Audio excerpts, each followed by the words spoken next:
अस्सलाम वालेकुम। सुहेल खान अपने नए वीलॉग के साथ आपके सामने हाजिर है। नाजरीन, मुल्क में सियासी टेम्परेचर एक दफ़ा फिर बहुत ज़्यादा बढ़ गया है और अ,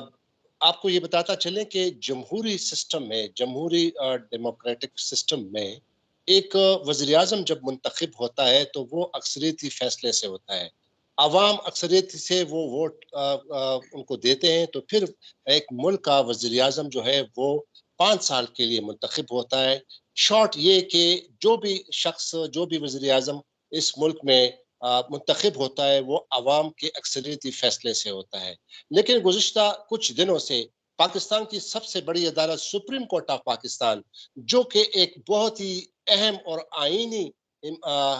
मसले के हवाले से एक आईनी मैटर जो था इलेक्शन के हवाले से वो सुन रही थी। पंजाब और खैबर पख्तूनख्वा में इलेक्शन के इनेकाद के हवाले से जब पंजाब और खैबर पख्तूनख्वा में असम्बलिया तहलील हो गई थी, तो उसके बाद जो इलेक्शन का मामला था, वो जो है ज़ेर समात था सुप्रीम कोर्ट ऑफ पाकिस्तान के सामने। और सुप्रीम कोर्ट ऑफ पाकिस्तान ने पहले इस पे सो मोटो लिया और बाद में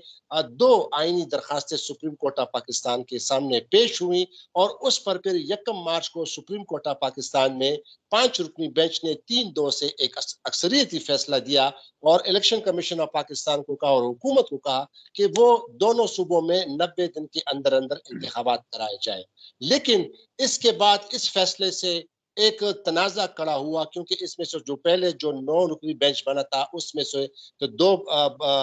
जज साहिबान वो बेंच से अलग हो गए थे। 2 ने जो फैसला दिया था कि वो इस आईनी पिटीशन को जो है वो मेंटेनेबिलिटी की बुनियाद पर, काबिल समात की बुनियाद पर इसको जो है वो उन्होंने डिसमिस किया था। और साथ में जब फिर 7 रुकनी बेंच बना, 7 रुकनी बेंच में फिर 2 जज साहिबान, जिसमें जस्टिस सैयद मंसूर अली शाह और जस्टिस मंदुखेल ने भी अपने उस 2 जज साहिबान के फैसले से जो है वो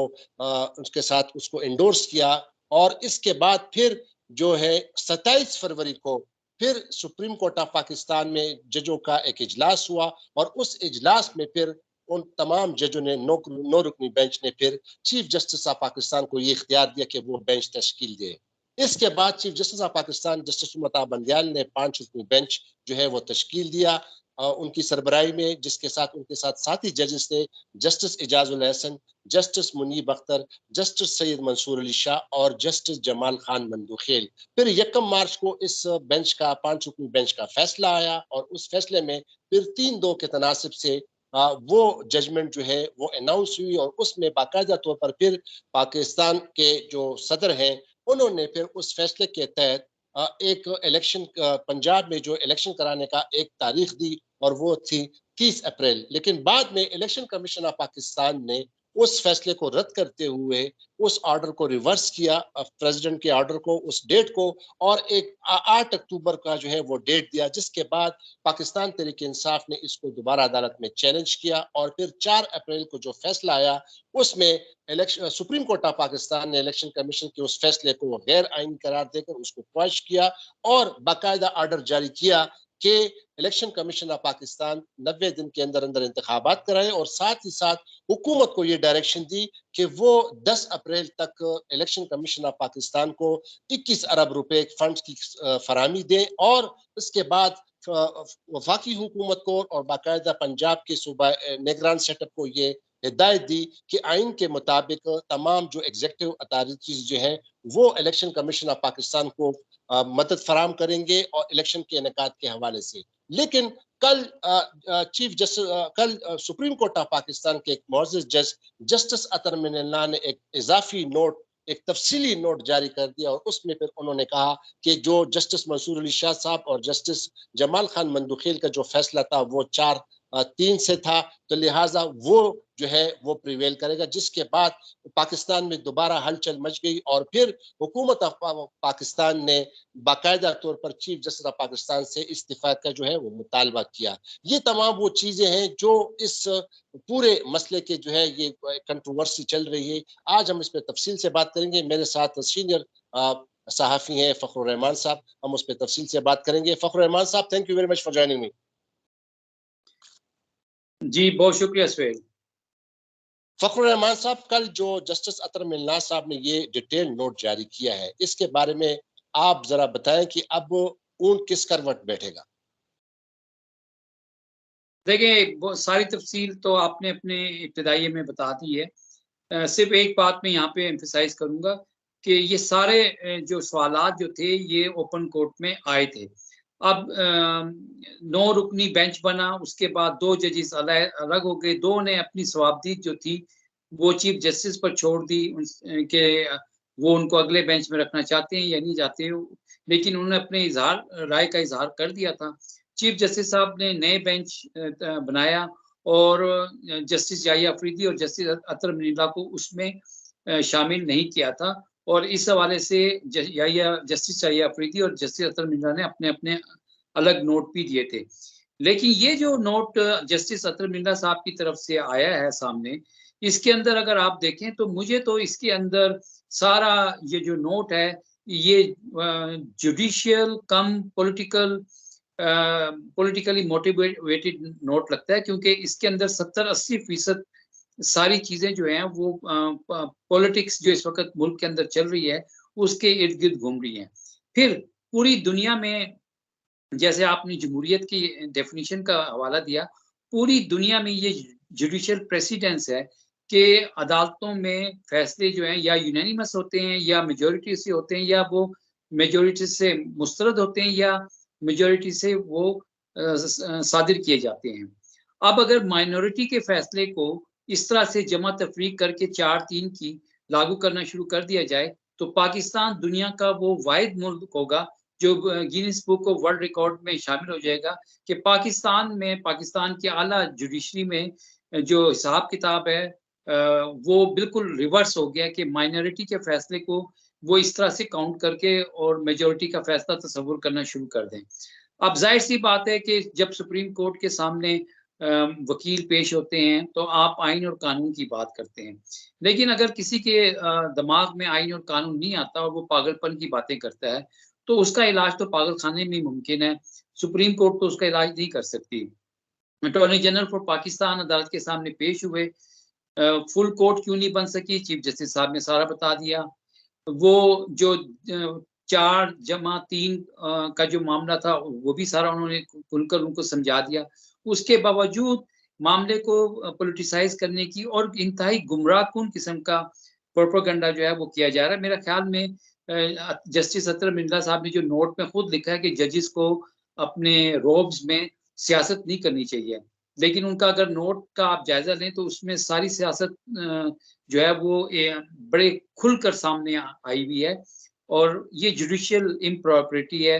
प्रोप्राइटरी नहीं है। और मैं ये समझता हूँ कि जो मैंने कुछ रिटायर्ड जजेस साहिबान से भी बात की और बाहर से भी मैंने जो इसके ऊपर रद्द-ए-अमल देखा है, वो जस्टिस अतर मिर्ज़ा साहब के इस कंडक्ट को उनका ये कहना है कि ये जुडिशियल प्रोप्राइटी नहीं है on on part of him. जी सोहेल। अच्छा फ़खर साहब, आपको ये भी बताता चलूँ कि ये जो अतर मिर्ज़ा साहब ने कहा है ना, ये मैं आपसे सवाल नहीं कर रहा हूँ, लेकिन अपने नाज़रीन के साथ आपके साथ शेयर करना चाहता हूँ। वो ये कि अतर मिर्ज़ा साहब ने अपने नोट में ये भी लिखा है कि सुप्रीम कोर्ट या कोई भी आप अदालत जो मेरी है तरफ देखें वो सुहेल खान, आप लेफ्ट को अपने देख रहे हैं, मेरी तरफ देखें आप। अच्छा, अब ठीक है? नहीं, नहीं, आप थोड़ा लेफ्ट को देखें। जी हाँ, अब ठीक अच्छा। है। फ़खर साहब, मैं आपको ये कहना चाह रहा हूँ कि जो अतर मिर्ज़ा साहब ने ये जो नोट जारी किया है, उसमें उन्होंने एक तरफ तो वो ये कह रहे हैं कि अदालतों को पॉलिटिकल मामलात जो हैं, वो नहीं सुनने चाहिए, क्योंकि इसके लिए प्रॉपर एक फ़ोरम मौजूद है और वो पार्लियामेंट, कि तमाम जो सियासी लोग हैं, वो अपने सियासी तनाज़ात जो हैं, वो फ्लोर ऑफ द पार्लियामेंट जो है, ये डिस्कस करना चाहिए। मैं ये कहना चाह रहा हूँ कि जब सुप्रीम कोर्ट ऑफ पाकिस्तान ने 1 मार्च को जो इस केस में फैसला दे रही थी, तो उस समातों के दौरान कई बार chief justice of Pakistan justice Umar Ata Bandial ने तमाम फरीकैन को कहा कि पहले आपस में आप मिल बैठ जाएं और इसका कोई सलूशन निकाल लें। जिसके बाद फौरन जो है पाकिस्तान तहरीक इंसाफ के जो वकील हैं बैरिस्टर अली जफर, वो रोस्टम पे आए और उन्होंने कहा कि जनाब, हम मुझे इंस्ट्रक्शन है इमरान खान की तरफ से, हम फुली तौर पर तैयार हैं, हम पॉलिटिकल डायलॉग करना चाहते हैं, लेकिन जो पीडीएम की जो 13 जमातें हैं उनकी तरफ से ये यकीन दहानी नहीं कराई। इसके बाद फिर सुप्रीम कोर्ट ऑफ पाकिस्तान ने ये फैसला जारी किया। ये जरा एक इजाफी में जो अतर मिनल्लाह साहब का जो सवाल जो उसने उठाया है, उसके जवाब में मैं ये कह रहा हूँ, जब पॉलिटिकल लोगों ने ये मसला हल नहीं किया तो जाहिर है फिर सुप्रीम कोर्ट ऑफ पाकिस्तान ने जो है अपने आइन को तहफ़्फ़ुज़ देना है, आइन को सुप्रीमेसी को जो है वो अपहेल्ड करना है, तो उन्होंने फिर ये फैसला दे दिया। अच्छा, दूसरा सवाल मेरा आपसे ये है कि कल के जो नोट के बाद जस्टिस अतर मिनल्लाह साहब के नोट के बाद जो हुकूमत एकदम एक पॉलिटिकली उनको एक प्रोवोकेशन हो गई। ये जो अतर मिनल्लाह साहब का जो कल का जो बयान आया, हुकूमत को फिर उन्होंने एक लाइन दे दी और फिर हुकूमत ने बाकायदा तौर पर कल इंफॉर्मेशन मिनिस्टर मरियम औरंगजेब ने प्रेस कॉन्फ्रेंस की और उन्होंने चीफ जस्टिस ऑफ पाकिस्तान से इस्तीफे का मुतालबा किया। तो इस पर आप क्या कहेंगे? देखिए, जो पहले आप बात कर रहे थे ना, उसमें तो आप देखें कि सुप्रीम कोर्ट का बायकॉट किसने किया? किसने कहा कि जी हम सुप्रीम कोर्ट के ये जो 3 रुकनी बेंच है इसके फैसले पर एतमाद नहीं करते, और फिर सुप्रीम कोर्ट के सामने अपने वकीलों के ज़रिए खड़े भी हो गए। तो बात ये, या तो आप सुप्रीम कोर्ट के फैसलों पर एतमाद करेंगे, बायकॉट नहीं करेंगे। दूसरी बात, ये प्योरली कॉन्स्टिट्यूशनल मैटर था, ये कोई एडवर्सेरियल प्रोसीडिंग्स तो थी नहीं। यहाँ पे सुप्रीम कोर्ट के पास जब मामला है तो सुप्रीम कोर्ट ने आइन और कानून के मुताबिक ही फैसला देना था ना। जैसे हम पहले भी कह चुके हैं कि सुप्रीम कोर्ट ने पीडीएम की जमातों के खिलाफ तो कोई फैसला नहीं दिया, और सुप्रीम कोर्ट को इलेक्शन के इनेकाद के हवाले से भी चीफ जस्टिस साहब ने ऑब्जर्वेशन दी थी कि इस सिलसिले में अटॉर्नी जनरल साहब ने कोई मामलत नहीं की कि हुकूमत क्या सोचती है इलेक्शन के बारे में। साफ नजर आ रहा है, अब ये बात इस्टेब्लिश हो गई है कि इलेक्शन से फरार होने के लिए, इलेक्शन ना कराने के लिए सारे बहाने जो थे तराशे गए, वरना इससे पहले कभी पाकिस्तान में इस तरह का मसला कभी खड़ा हुआ ही नहीं है। एनी हाउ, जो इस्तीफे की बात की गई है, वो भी देखें ना, एक अजीब सी ख्वाहिशात हैं, यानी एक पागलपन का मुजाहरा है कि चीफ जस्टिस साहब जब बेंच लगाते हैं और वहां पर वो तमाम फ्रीकैन को मौका देते हैं कि वो आए अपना मौक़िफ़ पेश करें, तो वहां से ये फरार होने की कोशिश करते हैं। और उसके बाद आप कहते हैं कि चीफ जस्टिस साहब क्यों इस्तीफा दें? कौन सा मिसकंडक्ट उन्होंने किया? पहली बात तो ये है कि जजेस साहिबान जो हैं, अगर अदालती अपने जो फैसले देते हैं उसके ऊपर इस्तीफा देना शुरू कर दें, कल तो फिर लोअर कोर्ट्स में जो है ना इस्तीफों की लाइन लग जाएगी। और ये कहना कि जी 4-3 का मेजॉरिटी फैसला है, तो अगर आप जरा सोचें कि लाहौर हाई कोर्ट में कितने जजेस हैं, वहां पे अगर 5 जजेस का एक पैनल जो है वो एक फैसला देता है, और उसके बाद फ्रीकैन ये कहना शुरू कर दें कि नहीं जी, जो supreme court Lahore high court के अगर 30-40 जज हैं वो सारे बैठ जाएं इस केस का फैसला करें, ये एक ऐसी रवायत और ऐसी ख्वाहिशात हैं जिसका ना कोई कानून से कोई ताल्लुक है, ना आइन से कोई ताल्लुक है। इस्तीफे का मुतालबा बिल्कुल मुज़ाकरा खेज़ है। इस्तीफा तो वज़ीर आज़म को देना चाहिए, और शायद वज़ीर आज़म बड़ी तेज़ी से उस तरफ जा भी रहे हैं। तो मैं तो चीफ जस्टिस साहब के हवाले से सिर्फ़ आपको यही बता सकता हूँ कि जो मेरे पास मालूमात हैं वो ये हैं कि उनके ऊपर पहले भी दबाव डाला गया और अब भी डालने की कोशिश की जा रही है, लेकिन चीफ जस्टिस साहब आइन और कानून के मुताबिक अपने फैसले देते रहे हैं और देते रहेंगे। अच्छा फ़खर साहब, ये जो 4 अप्रैल को जो सुप्रीम कोर्ट ऑफ पाकिस्तान ने ऑर्डर जारी किया इलेक्शन के इनेकाद के हवाले से, उस पर चीफ जस्टिस ऑफ पाकिस्तान ने अपने ऑर्डर में ये strictly election commission of Pakistan को कहा है कि अगर 10 अप्रैल तक आपको ये फंड मुहैया न किए गए 21 अरब रुपए, तो फिर 11 अप्रैल को जो है वो फिर आप कोर्ट से बाकायदा रुजू कर सकते हैं। उसके बाद फिर कोर्ट जो है वो एक बाकायदा ऑर्डर जारी करेगी। तो अब आप क्या समझते हैं कि ये जो जो हुकूमत ने कल एक नया जो है महाज खड़ा कर दिया है जस्टिस अतर मिल्ला के उस नोट के पस मंजर में, तो अब क्या हुकूमत जो है वो संजीदा है, वो ये इंतखाबात कराना चाहती है या नहीं, कि इसको यही चीज 4-3 के हवाले से जो है इसको मजीद जो है हवा देकर इसको रोड़े अटकाने की कोशिश की जाएगी? देखिए, मैं तो आपको बता दूं कि बज़ाहिर लग ऐसे रहा है कि सारा मामला जो है वो पीडीएम की हुकूमत जो है वो खुद को ना सिर्फ तौहीन अदालत बल्कि आर्टिकल 6 की तरफ जो है ना बड़ी तेजी से लेकर जा रही है। उसकी वजह ये है कि अब सुप्रीम कोर्ट का फैसला आ चुका है। शेड्यूल जो बाकी रहता था सुप्रीम कोर्ट दे चुकी है। अब चीफ जस्टिस साहब के पास जो इख्तियार है वो आर्टिकल 190 को इन्वोक करने का है। अब देखें 10 तारीख को वाज़ेह हो जाएगा इलेक्शन कमीशन के पास 21 अरब रुपए मिनिस्ट्री ऑफ फाइनेंस से आ रहे हैं या नहीं आ रहे हैं, सिक्योरिटी के हवाले से अरेंजमेंट किए जा रहे हैं या नहीं किए जा रहे हैं। इलेक्शन कमीशन जब ये मामला तहरीरी तौर पर सुप्रीम कोर्ट के सामने रखेगा 11 अप्रैल को, तो उस वक़्त चीफ जस्टिस साहब जो हैं अपने चैम्बर में इस हवाले से मुनासिब कोई हुक्म भी जारी कर सकते हैं। और अगर 21 अरब रुपए आ गए और सिक्योरिटी के हवाले से अरेंजमेंट्स की भी यकीनदानी करा दी गई, तो ऑब्वियसली सुप्रीम कोर्ट कहेगी ओके, गुड लक, जाएँ और फर्दर जो प्रोसेस है उसको कैरी ऑन रखें। लेकिन अगर हठधर्मी दिखाई गई, तो फिर मैं आपको ये बता रहा हूँ कि आइन चीफ जस्टिस को ये इख्तियार देता है कि वो आर्टिकल 190 इन्वोक करके वज़ीर-ए-आज़म के तमाम जो एग्जीक्यूटिव इख्तियारात हैं उनको अपने कंट्रोल में कर लें, तमाम जुडिशियल अथॉरिटीज़ को अपने कंट्रोल में कर लें और उनको हुक्म दें कि फेयर फ्री इलेक्शंस के इनेकाद के लिए हर किस्म का की जो मुआवनत है वो मुहैया की जाए इलेक्शन कमीशन को।